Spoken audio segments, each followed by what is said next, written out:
Kami bersama Asisten 2, Kepala Dinas SDM, dan rombongan dari pemerintah Aceh saat ini sedang kunjungan kerja meninjau pembangkit listrik tenaga air di Kerung ISIP Nagan Raya yang sudah beroperasi sejak tahun 2019.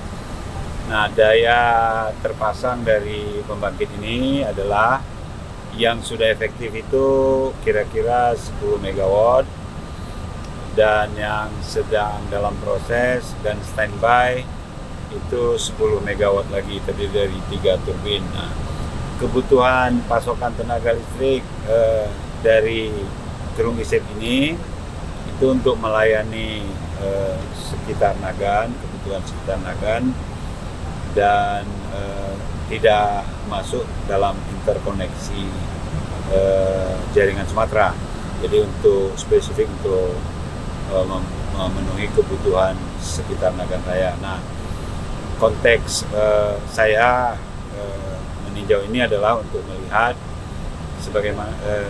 bagaimana kesiapan pasokan listrik apabila nanti investor masuk dan melakukan investasi dan berproduksi di seputar Nagan Raya.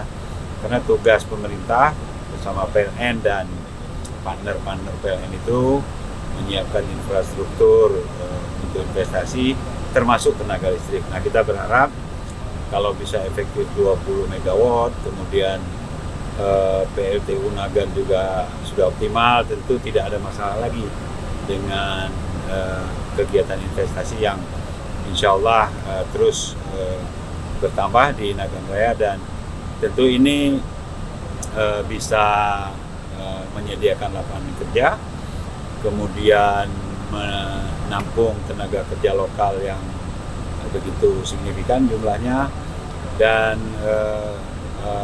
manfaat lainnya sebagian bisa untuk pariwisata, untuk air baku, dan lain-lain.